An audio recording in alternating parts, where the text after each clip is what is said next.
నన్ను అభిమానించి నన్ను ప్రేమించి మీ ముందుకు తీసుకొని వచ్చినటువంటి జక్కల బెన్హరయ్య గారు, అలాగే మొత్తం సిబ్బంది, నా సహా సేవకులు, మ్యూజిక్ బృందం, ఆరాధన చేయటానికి నేను నిలబడి వాక్యం చెప్పటం ఎంత ప్రాముఖ్యమో మీరు ఆరాధించటానికి వాయిద్య సహకారం అంతే ప్రాముఖ్యం. నా సహా సేవకులను నేను అభినందిస్తున్నాను. అలాగే కెమెరా సిబ్బంది, అలాగే ఈ అరేంజ్మెంట్స్ చేసిన ప్రతి ఒక్కరూ దేవుని పరిచర్య చేసి దేవుని మహింపరిచినందుకు దేవుని ఘనపరుస్తున్నాను. ఈ సాయంకాల సమయంలో నేను ఇద్దరి గురించి మీకు చెప్పాలి.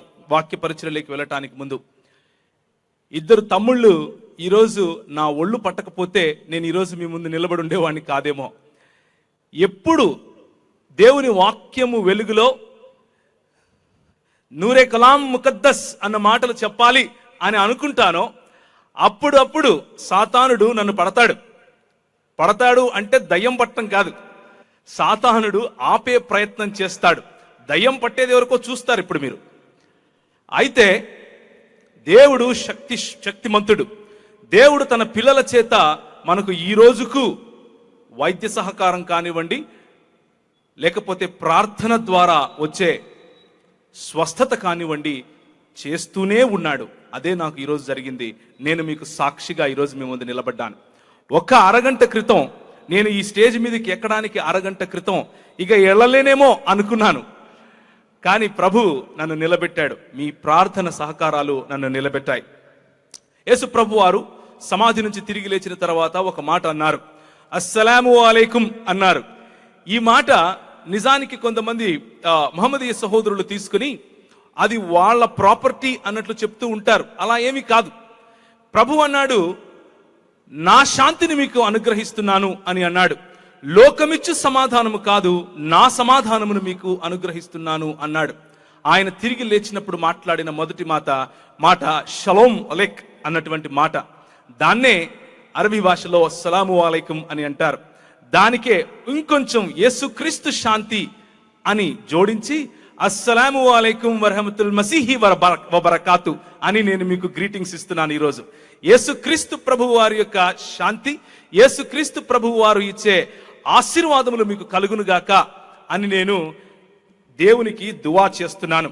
ఈ మాటలు మీరు యోహాను సువార్త 20వ అధ్యాయం 19వ వచనం, యోహాను సువార్త 14వ అధ్యాయం 27వ వచనంలో మీరు చూస్తారు. ఈరోజు ఇలా మాట్లాడటానికి, లేకపోతే దేవుని వాక్యంలో యేసుక్రీస్తు శిలువను గురించినటువంటి వాక్యపు వెలుగును మీకు పరిచయం చేయటానికి కారణం ఏమిటి అని అంటే, చాలా ఏండ్లుగా, దాదాపు నేటికి 1400 చిల్లర సంవత్సరాలకు పైబడి ఒకే మాటను, ఒకే అబద్ధాన్ని క్రైస్తవ సమాజానికి జొప్పించే ప్రయత్నం చేస్తూ వస్తున్నారు. అది ఏమిటి అనంటే, యేసుక్రీస్తు అన్నటువంటి నరుడు శిలువపైకి ఎక్కించబడను లేదు, ఆయన చనిపోనూ లేదు అని చెప్తున్నారు. అదే మీరు ఇంతవరకు వీడియోలో చూశారు. ఆయన తెల్ల గడ్డం పెట్టుకుని, టోపీ పెట్టుకుని, కోటేసుకుని సౌత్ ఆఫ్రికాలో ఉండి మాట్లాడేటటువంటి వ్యక్తి పేరు అహ్మద్ దీదాత్. ఆయన ఏమంటున్నాడు అనంటే, ఖురాన్లోని ఒక ఆయతును వల్లిస్తూ వమా కతలుహు వమా సలబుహు అంటున్నాడు. అంటే ఆయనను చంపను లేదు, శిలువపైకి ఎక్కించను లేదు అని అంటున్నాడు. ఆ తరువాత వచ్చినటువంటి ఇంకొక మొన్నటికి మొన్న రాజకీయంగా ఇరుక్కుని దేశాన్ని వదిలి పారిపోయినటువంటి ఒక వ్యక్తి, అంటే అలాంటి నిందలు ఉన్నాయి, అవి నిజమో కాదో మనకు తెలీదు. ఆయన ఒక మాట అంటున్నాడు, వమా సలబుహు యకీనా అంటున్నాడు. ఆయన నిశ్చయముగా చంపలేదు, నిశ్చయముగా ఆయన చనిపోలేదు అని అంటున్నాడు. ఎందుకు చనిపోలేదు అని అంటే, అల్లాహ్ ఆయనను అందరూ చూస్తూ ఉండగా ఎవరికీ కనబడకుండా భ్రమకు గురి చేసి అందరినీ పైకి తీసేసుకున్నాడు అని ముస్లిం సహోదరులు, మహమ్మదీయ సహోదరులకు వారి పుస్తకాలను రాసుకున్నటువంటి వారు, ఒలిమాలు, వారి నాయకులు ఆ మాటలు చెప్పడం, నేర్పించడం మనం చూస్తాం. అయితే మొహమ్మద్ గారు బ్రతికున్న సమయంలో ఆయన సురా 10:94లో, అంటే సురా అంటే ఒక చాప్టర్ అన్నట్లుగా మనం అర్థం చేసుకోవాలి. ఆయత్ అంటే ఒక వర్స్ అన్నట్లుగా, లేకపోతే ఒక వాక్యము అన్నట్లుగా, వచనము అన్నట్లుగా అర్థం చేసుకోవాలి. అందులో ఏముంటుంది అని అంటే, ఫయిన్ కుంత ఫీ షక్కిన్ మిమ్మ అల్జల్నా ఇలైక ఫజ్లియల్లజీన యక్రౌనల్ కితాబ మిన్ కబ్లిక అని ఉంటుంది. అంటే నీకు అవతరింపబడినటువంటి ఈ ప్రత్యక్షత, లేకపోతే ఈ ఖురాన్ గురించినటువంటి ఇందులో ఉన్నటువంటి మాటల గురించి నీకేదైనా సందేహం ఉంటే, నీకంటే ముందు ఎవరైతే పుస్తకాలు చదువుతున్నారో, నీకంటే ముందు ఎవరైతే దేవుని వాక్యము, నేను ఇచ్చిన వాక్యాన్ని చదువుతున్నారో, క్రైస్తవులు మరియు యూదులు, the people of the book, వారి దగ్గరికి వెళ్ళి నీ సందేహం తీర్చుకో అని ఖురాన్ వారి ప్రవక్త అయినటువంటి ముహమ్మద్ గారికి సలహా ఇస్తా ఉంది. ఆ సలహాను బేఖాతరు చేస్తూ ఖురాన్లో కేవలము ఈ ఖురాన్ అరబీ ప్రాంతంలో నేను పంపించినటువంటి కలాం లేదు అని మీరు నాకు తిరిగి సమాధానం చెప్పకూడదు. నేను తిరిగి వచ్చిన రోజు మిమ్మల్ని ప్రశ్నించినప్పుడు మీ దగ్గర కూడా కలాం ఉంది అని చెప్పాలి అని చెప్పి, కలాం అంటే వచనం, లేకపోతే వాక్యం, లేకపోతే దేవుని వాక్యం. అందుకనే అరబీ ప్రాంతానికి నేను పంపిస్తున్నాను అని ఒక పక్క ఖురాన్ చెప్తూ ఉంటే, వాటన్నిటినీ బేఖాతరు చేసి బైబిల్ గ్రంథాన్ని, నూరే కలాం ముకద్దస్, పరిశుద్ధ బైబిలు వెలుగును చీకటిగా చూపించే ప్రయత్నం కొందరు కళ్ళబొల్లి దావా ప్రచారకులు చేస్తున్నారు. ఆ ప్రయత్నం ఏదైతే ఉందో అది ఫలించదు. గత 1400 సంవత్సరాలుగా ఫలించలేదు, ఇప్పుడు ఫలించదు. నేను ఒకరోజు లక్డీ కాపుల్లో పుస్తకాలు కొనుక్కోవటానికి వెళ్ళాను. అక్కడ నేను వేసుకున్న డ్రెస్ ఎందుకో చెప్తున్నాను. ఇలాంటి డ్రెస్సే ఒక ఆయన వేసుకుని నెత్తిని టోపి పెట్టుకుని నా దగ్గరకు వచ్చి ఒక కరపత్రిక ఇచ్చాడు. అందులో యేసు శిలువపై చనిపోలేదు అని రాశాడు, యేసు దేవుడు కాదు అని రాశాడు, మీ బైబిల్ చెడిపోయింది అని రాశాడు.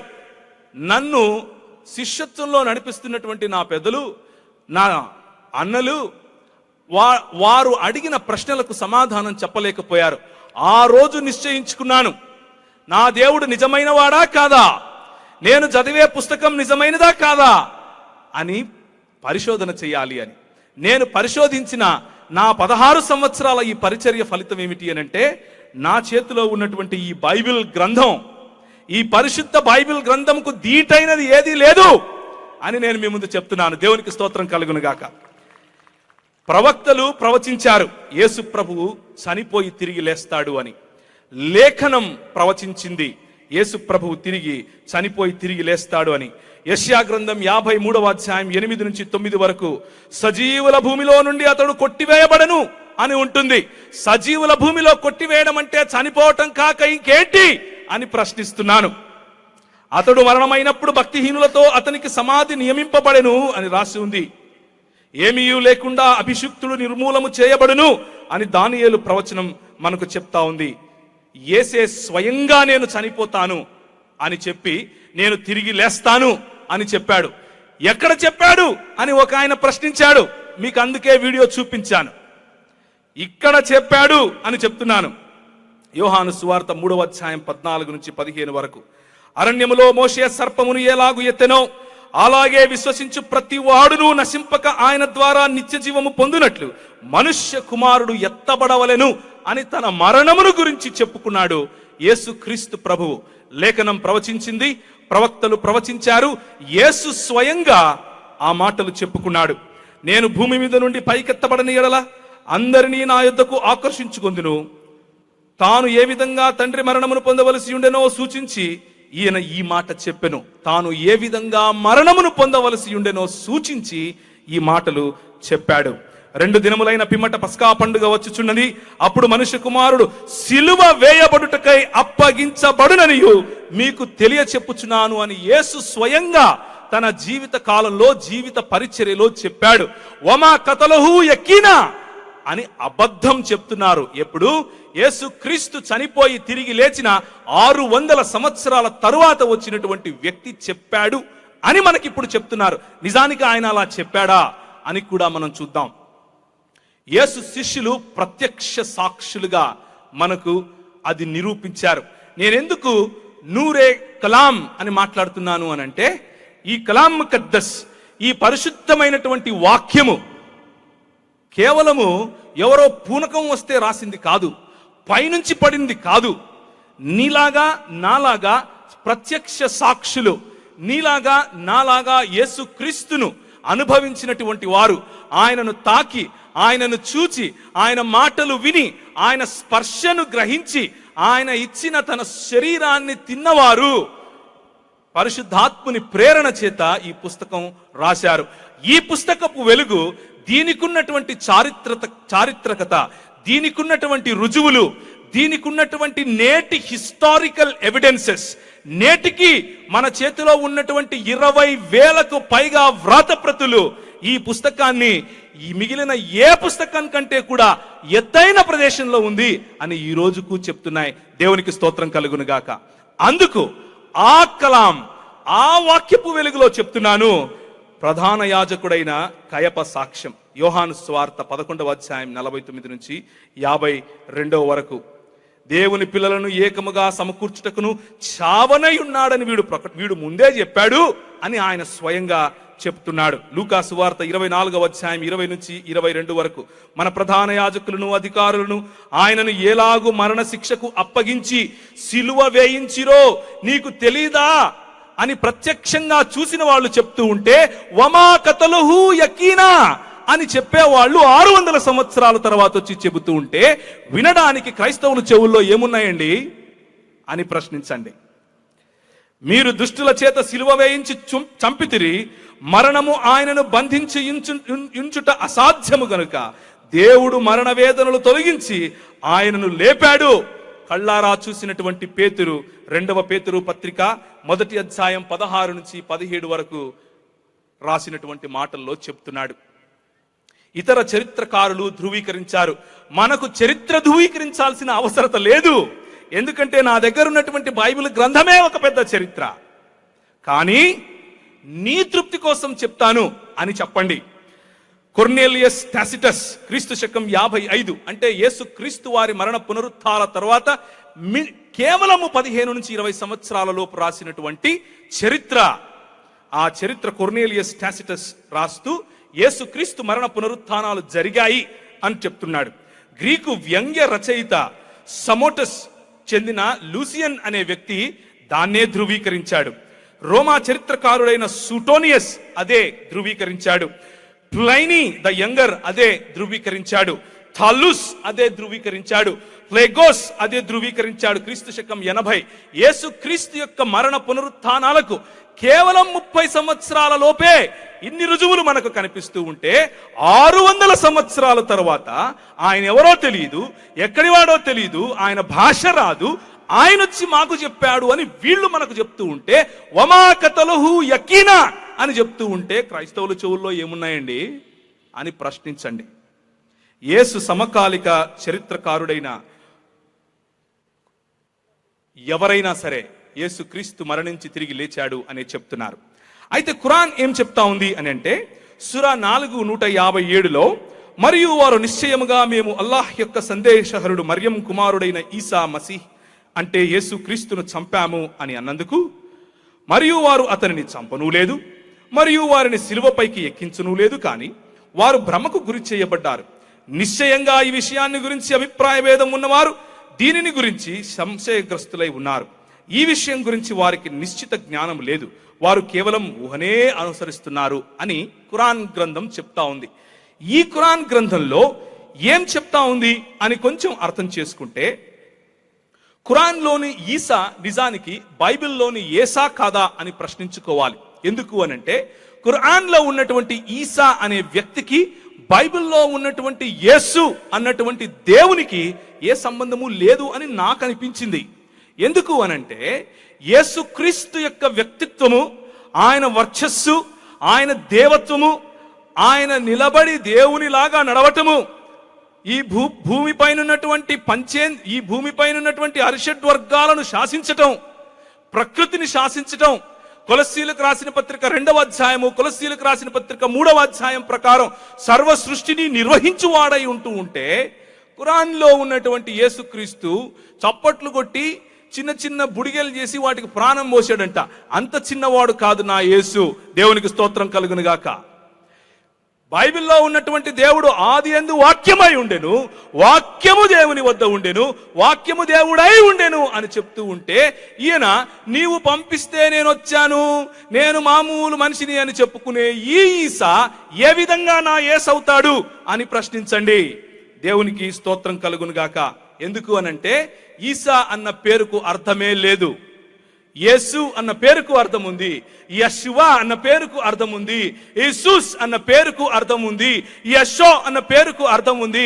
ఇవన్నీ కూడా సిరియా, గ్రీకు, హిబ్రూ మరియు మిగిలిన సెమిటిక్ లాంగ్వేజెస్ ఏవైతే ఉన్నాయో ఇంక్లూడింగ్ లాటిన్ లలో ఉన్నటువంటి మాటలు. వీటన్నిటికీ యెహోవాయే రక్షకుడు అన్న అర్థం ఉంది. ఈసా అన్న పేరుకు అర్థం ఏంటి అని ప్రశ్నించండి. అయితే మనకు అర్థమయ్యేది ఏంటి అని అంటే, ఖురాన్ చెబుతోంది బైబిల్ దేవుని గ్రంథం అని. సూరా 2:130 ప్రకారం, అలాగే సూరా 3:2-3 వరకు, సూరా 5:47-52 వరకు అల్లాహ్ చెప్తున్నాడు, ముహమ్మద్ గారికి అనుమానాలు ఉంటే గ్రంథ ప్రజల దగ్గరికి వెళ్ళి అడిగి తెలుసుకోండి అని. కానీ ఈరోజు కోట్లు వేసుకుని నెత్తిన టోపీలు పెట్టుకుని క్రైస్తవులను దొంగిలించాలి అని వచ్చే వాళ్ళు ఏమంటున్నారు అంటే, ఈ బైబిల్, ఈ నూరే కలాం ముకద్దస్ చెడిపోయింది అని అంటున్నారు. వీరికి ముహమ్మద్ గారి కంటే ఎక్కువ తెలుసా అని ప్రశ్నించండి. వీరే ఇప్పుడు కొత్త ముహమ్మద్ ప్రవక్తలుగా వచ్చారా అని ప్రశ్నించండి. కాబట్టి ఖురాన్ బైబిల్ను ధృవీకరిస్తూ ఉంటే, ఇప్పుడున్నటువంటి కల్లబొల్లి దావా ప్రచారకులు బైబిల్ తప్పైపోయింది అని చెప్తూ ఉంటే, ఒకవేళ బైబిల్ తప్పైతే తప్పైన ఈ బైబిల్ను ఒప్పు అని చెప్పిన ఖురాన్ తప్పవుతుంది అన్న ఇంగితం లేకుండా మాట్లాడుతున్నారు. కాబట్టి చూసి ఒక చిన్న స్మైల్ కొట్టండి. కాబట్టి ఒకవేళ ఇది తప్పైతే ఖురాన్ తప్పు, లేదు ఖురాన్ కరెక్టే అని అంటే వచ్చి నన్ను అడిగితే అప్పుడు ఖురాన్ తప్పే. ఎందుకు? చారిత్రాత్మకంగా రుజువైన యేసుక్రీస్తు యొక్క శిలువ మరణము జరగనే లేదు అని అంటున్నారు. చారిత్రాత్మకంగా మన దగ్గర ఉన్నటువంటి రుజువులను అసలు అవి జరగనే లేదు అని అంటున్నారు. ఇక మనం చదివినటువంటి ఖురాన్లోని ఆయతును ఒకసారి పరిశీలించండి. మొదటగా ఏమంటున్నారు అనంటే, వారంటే ఎవరు? యూదులు క్రీస్తును చంపాలనుకున్నారు. మేము నిశ్చయంగా అల్లాహ్ సందేశహరుడు మరియు మరియం కుమారుడైన ఈసా మసీహ్ని చంపాలనుకున్నాం అని ఖురాన్ చెప్తా ఉంది. అల్లాహ్ సందేశహరుడు అని యేసు క్రీస్తుని గనక వాళ్ళు నమ్ముంటే అసలు ఎందుకు చంపుతారు? ఏమన్నా ఆలోచన ఉందా రాసుకునేటప్పుడు? వాళ్ళు యూదులు ఏనాడు నమ్మనే లేదు. చంపాలనుకున్న వాళ్ళు నమ్మలేదు కాబట్టి చంపారు. మొదటి విషయం, వారు ఆయనను చంపనే లేదు. నిజమే, బైబిల్ కూడా అదే చెప్తా ఉంది. యూదులు ఎక్కడ చంపారు? యూదులు చంపటానికి రోమీయులకు అప్పచెప్పారు. నిజానికి రోమీయులు చంపాము అని వాళ్ళు అనుకుంటున్నా, ఇది దేవుని సంకల్పము అని అపోస్తలుల కార్యము మనకు స్పష్టం చేస్తా ఉంది.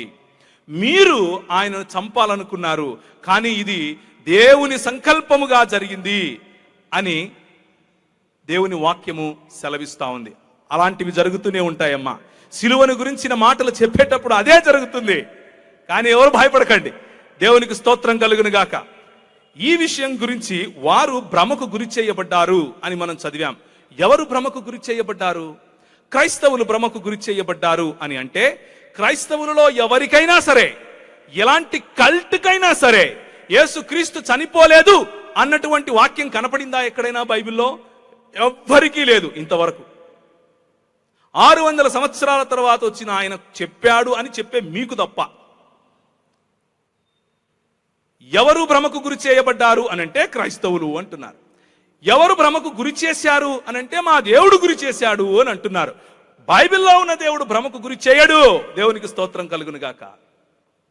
వమకరు వమకరల్లాహు అల్లాహు ఖైరుల్ మాకరీన్ అంటున్నారు. అంటే వీరు మోసపుటెత్తులు పన్నారు, అల్లాహ్ కూడా మోసపుటెత్తులు పన్నాడు.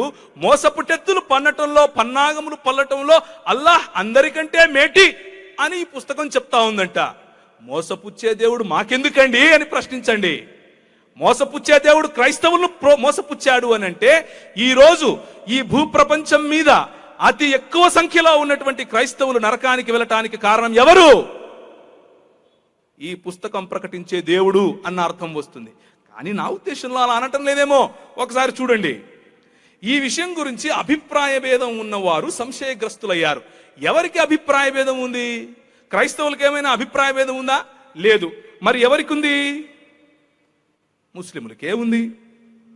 ఎక్కడ ఉంది? ఒకసారి గమనించండి. కొందరు అంటారు యేసుక్రీస్తు చనిపోవటానికి ఆ సమయంలో యూదా అనే పేరు గల ఒక యూదుడు చనిపోయాడు అని చెప్తారు. లేకపోతే యూదులు యేసును బంధించినప్పుడు ఆయనను చూడటానికి ఒక కాపలాదారుడు వచ్చాడు, వాడు చనిపోయాడు అని చెప్తారు. ఇదంతా చెప్పేది మళ్ళీ మన ఈ దొంగ దావా ప్రచారం చేసే కల్లబొల్లి అందరు ముస్లిం సహోదరులు కాదు, మోసం చేసే ముస్లిం ప్రచారకులు.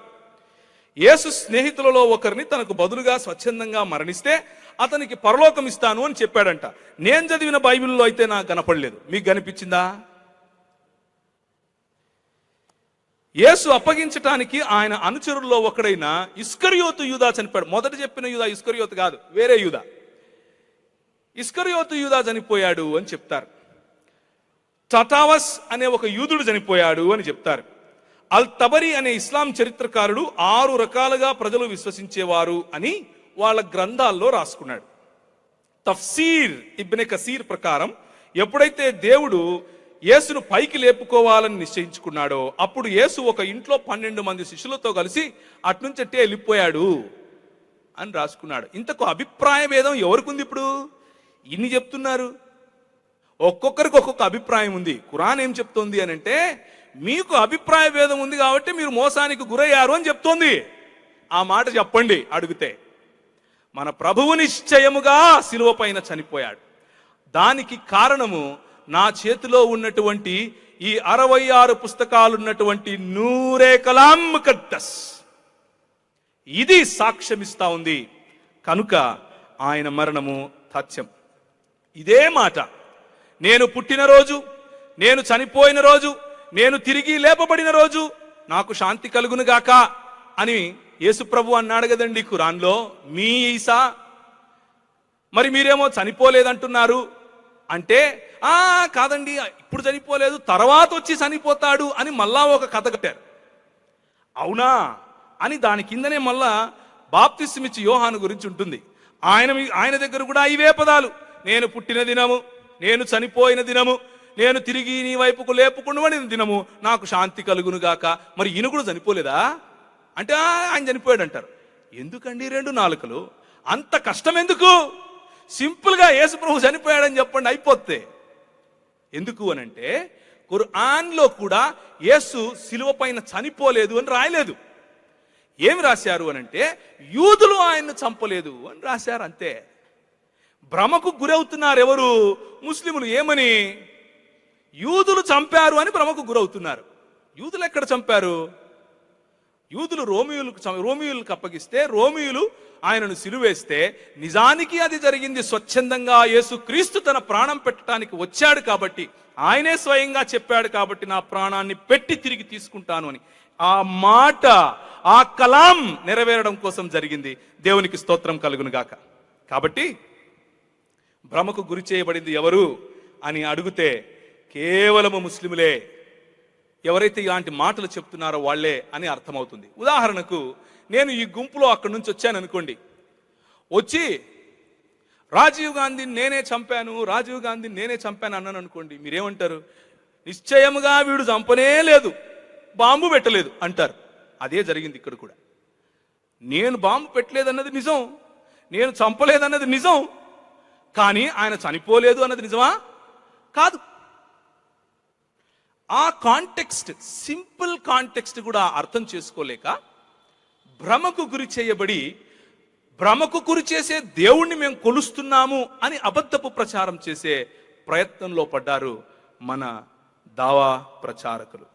కానీ యేసు ప్రవచించాడు, యేసు నా ప్రాణం పెట్టుటకును తిరిగి తీసుకున్నట్టుకును నాకు అధికారం కలదు అని అన్నాడు.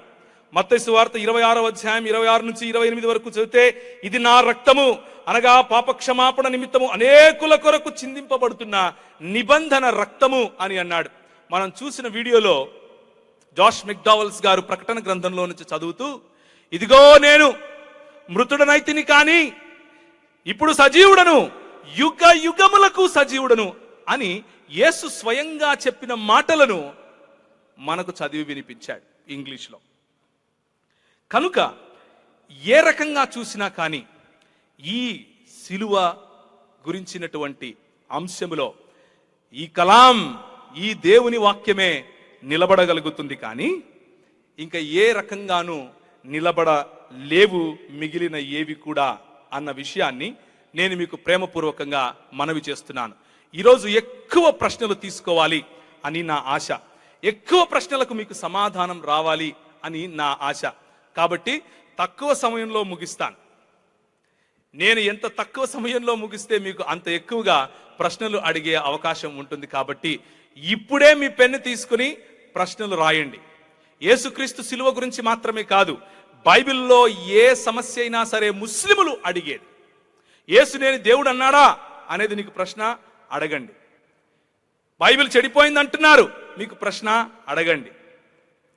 ప్రతి ప్రశ్నకు మీకు ఈరోజు సమాధానం వచ్చేలాగున ప్రార్థన చేద్దాం. అయితే ముగింపులో నేను కొన్ని మాటలు నేను మీకు చెప్పే ప్రయత్నం చేస్తాను. దేవుని వాక్యము అలాగే ముస్లిం దృక్పథము మూడు చోట్ల వచ్చి నిలుస్తుంది. మొదటిది,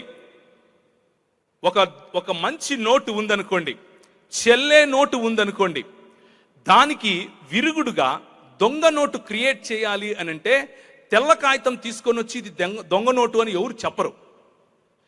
దానికి దగ్గరగా ఎవరు కనుక్కోలేని విధంగా తయారు చేసే ప్రయత్నం చేస్తారు. సాతానుడు అదే చేస్తాడు. నీవు నమ్మిన దేవుణ్ణి ఇదిగో వేరే, ఈ దేవుడు ఆ దేవుడు ఒకడే అని చెప్పే ప్రయత్నం చేస్తూ నీ దగ్గరికి వస్తాడు. నీవు నమ్మిన క్రీస్తును చూపిస్తూ ఇదిగో ఈ క్రీస్తు ఆ క్రీస్తు ఒకడే అని చెప్పే ప్రయత్నం చేస్తాడు. మూడవదిగా నీవు నమ్మే సువార్త దగ్గరికి వస్తాడు. ఇది కాదు సువార్త, ఇది అని కొత్త సువార్త చెప్తాడు. దానికి నీ లేఖనాలే వాడతాడు. అవునా, దేవుడలా అన్నాడా అని ఒకనాడు ప్రశ్నించాడు. మొత్తం మనుష్య జాతి పాపంలో పడింది. అదే ప్రయత్నం ఈరోజు వివిధ కల్ట్స్ రూపంలో, ముఖ్యంగా ఈ ముహమ్మదీయ అన్నటువంటి భావజాలం ధరించుకొని వస్తున్నటువంటి కొందరు దావా ప్రచారకుల రూపంలో క్రైస్తవుల దగ్గరికి ఈ మాటలు వస్తున్నాయి. కనుక దేవుని వాక్యం అంటా ఉంది, అపోస్తులుడైన పౌలు అంటున్నాడు, మీరు క్రీస్తు ఎడల ఉన్నటువంటి ఆ సరళత నుండి ఏమైనా తప్పిపోతారేమో అని నాకు భయంగా ఉంది అని కొరింథీయులకు రాసిన పత్రికలో చెప్తున్నాడు. 10వ అధ్యాయంలో, నాకిష్టం లేదు మన పితరులను క్షమించండి, కొరింథీయులకు రాసిన పత్రికలో పౌలు ఆ మాటలు చెప్తున్నాడు. అలాగే నేను ప్రకటించిన క్రీస్తును కానీ మీరు పొందని ఆత్మను కానీ మేము మీకు పరిచయం చేయని సువార్తను కానీ ఎవరొచ్చి చెప్పినా నమ్మడానికి ఇంక వాళ్ళను కూడా భరిస్తే మీ బతికింతే అని చెప్తున్నాడు. కాబట్టి నేటి మన సంఘాలలో యేసుక్రీస్తు యొక్క మరణ పునరుత్థానాలను ప్రకటించటానికి, యేసుక్రీస్తు యొక్క మరణ పునరుత్థానాలలో ఉన్న లోతులను ప్రకటించటానికి సిద్ధంగా మనం ఉండాలి. అయితే ఇలా చేసే సమయంలో ఏం జరుగుతుంది అని ఆలోచిస్తే, ఈ దావా ప్రచారకులు ఏం చేస్తారు అనంటే, బైబిల్ని మేము నమ్ముతామండి, బైబిల్ అంతా నిజమని మేము నమ్ముతామండి అని చెప్తూ మీ దగ్గరికి వస్తారు. వచ్చిన తరువాత బైబిల్లో వారికి అర్థం కాని విషయాలను అంత ఎక్కువగా అవగాహన లేని వారికి చూపిస్తూ, ఇదిగో ఇక్కడ పొరపచ్చాలున్నాయి, ఇదిగో ఇక్కడ వైరుధ్యాలున్నాయి, కాబట్టి బైబిల్ చెడిపోయింది అనే ప్రయత్నం చేస్తారు. అలాంటి వాళ్ళు చాలా మంది నేడు టీవీలకెక్కి మాట్లాడుతున్నారు. అలాంటి వాళ్ళు చాలా మంది క్రైస్తవ యువతను ఈరోజు తప్పుదారి పట్టించే ప్రయత్నం చేస్తూ ఉన్నారు. అందులో మచ్చుకు ఈ సిలువ గురించినటువంటి మాట నేను మీకు చెప్పాను. ఇలాంటివి ఎన్నో ఉన్నాయి. యేసుక్రీస్తు సిలువను గురించినటువంటి వివరాల్లో ఇలాంటివి ఎన్నో మనకు కనిపిస్తాయి. కాబట్టి యేసుక్రీస్తును గురించినటువంటి సిలువ విషయంలో, యేసుక్రీస్తును గురించినటువంటి నిత్య జీవము మనకు అనుగ్రహించే విషయంలో ఎన్నటికీ కాంప్రమైజ్ అవ్వడానికి వీలు లేనే లేదు. ఎందుకు అనంటే యేసుక్రీస్తు తప్ప నిత్య జీవానికి వేరే మార్గం లేనే లేదు. యేసు ప్రభువు మాత్రమే తాను నిత్య జీవం ఇస్తానని వాగ్దానం చేశాడు. యోహాను సువార్త 10వ అధ్యాయం 27 నుంచి 28 వరకు. కానీ వీరు ఏ వ్యక్తి అయితే 600 సంవత్సరాల తర్వాత వచ్చాను అని చెప్పాడని మనకి ఇప్పుడు చెప్తున్నారో, సూరా 72:21 ప్రకారం మీకు సరైన మార్గం చూపించటం నా వశంలో లేదు అని స్వయంగా వారి ప్రవక్త చెప్తూ ఉంటే, నేను నిత్య జీవం ఇస్తాను అని చెప్పే యేసు ప్రభువు దగ్గరికి రాకుండా ఏదో మాటలు చెప్పి క్రైస్తవులను సైతం మభ్యపెట్టాలి అనే ప్రయత్నం చేయటం అమానుషం. అది దేవుడు ఒప్పుకునే పని కాదు. సూరా 46:9 రేపు మీకేం జరుగుతుందో నాకేం కానుందో నాకు తెలీదు అని ముహమ్మద్ ప్రవక్త గారు చెప్పటం మీరు చూస్తారు. అలాగే ముహమ్మద్ గారు నిత్య జీవాన్ని ప్రసాదించమని ప్రార్థించే స్థాయిలో ఉన్నారు సూరా 47:19 ప్రకారం. కానీ ప్రభు అయిన యేసు యోహాను 14:14 ప్రకారం యేసు ప్రభు ప్రార్థనలను విని ఆ ప్రార్థనలకు జవాబు ఇచ్చే దేవుని స్థాయిలో ఉన్నారు. అసలేమైనా పొంతన ఉందా మీరు మాట్లాడే మాటలకు అని ప్రశ్నించండి. కనుక చారిత్రక ఆధారాల ప్రకారం, బైబిల్ గ్రంథమైనటువంటి ఈ నూరే కలాం ప్రకారం మన దగ్గర ఉన్నటువంటి మీరు ఏ విశ్వాసంలో ఉన్నారో, యేసు క్రీస్తు మరణించి తిరిగి లేచాడు, ఆయన రాజ్యము స్థాపిస్తున్నాడు, ఆ రాజ్యము స్థాపించడంలో నువ్వు నేను పాలిభాగస్థులము అని మీకు ఏదైతే చెప్పబడుతూ ఉందో అది సత్యం అని తెలుసుకోండి. ఆ సత్యములో నిలకడగా ఉండండి. అందుకనే 1 పేతురు పత్రిక మనకు మొదటగా వచ్చిన వాళ్ళు అది విని ఉంటారు. ఈరోజు బైబిల్ రీడింగ్ ఏంటి అని నేను అడిగితే మొదటగా వచ్చిన వాళ్ళైతే చెప్పగలుగుతారు, కానీ మిగిలిన వాళ్ళు చెప్పలేరేమో. 2వ పేతురు పత్రిక 1వ అధ్యాయం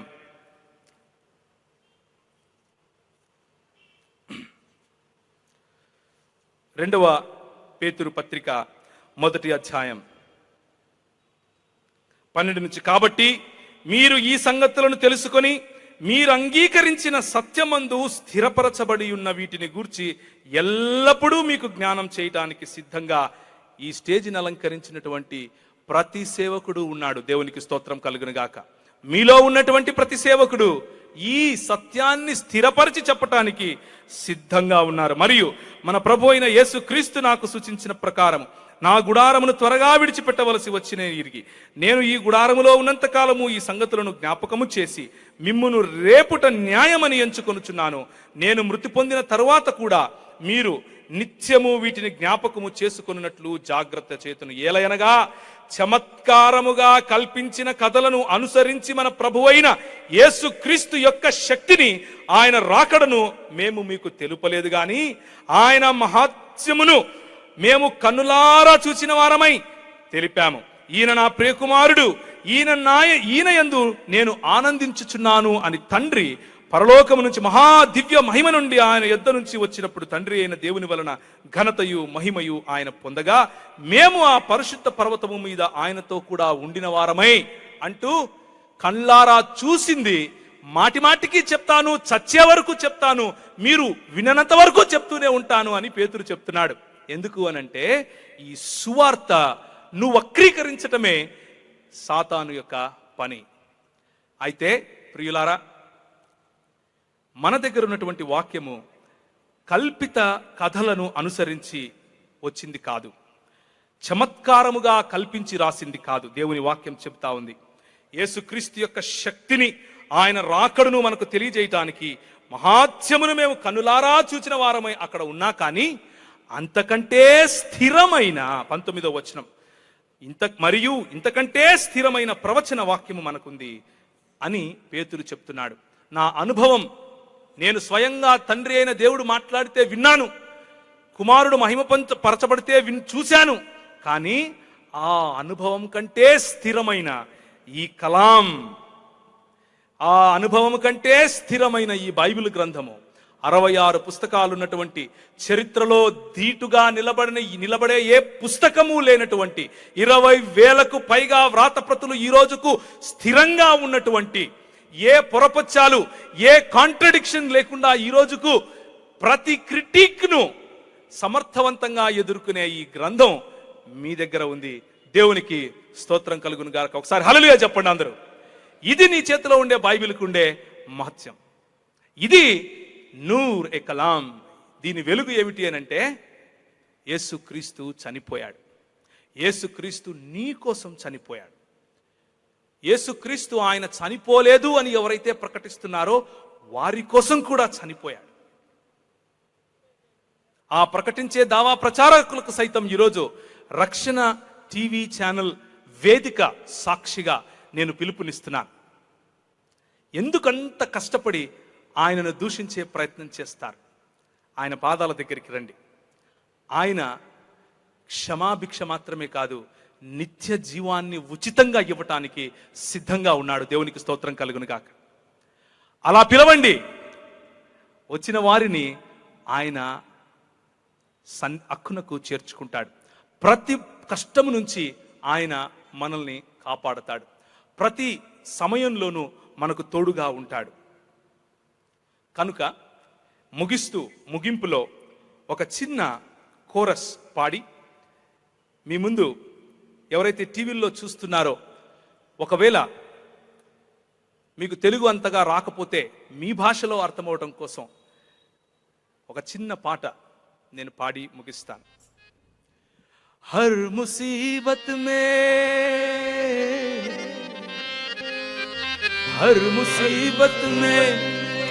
ముజ్కో సంభాలా. ఈరోజు మధ్యాహ్నం కూడా ఆయనే స్వస్థపరిచాడు. హర్ ముసీబత్ మే సబ్కో సంభాలా రఖవాలా. यीशु है रखवाला, ओ रखवाला. यीशु है रखवाला. हर मुसीबत में मुझको संभाला, हर मुसीबत में सबको संभाला. यीशु है रखवाला, रखवाला. यीशु है रखवाला, रखवाला.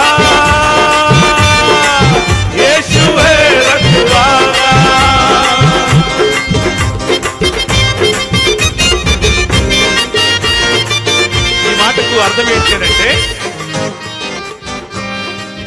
ఈ మాటకు అర్థం ఏమిటి అనంటే యేసు మనల్ని రక్షించువాడు.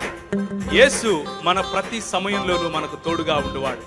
యేసు మనల్ని కరుణించేవాడు.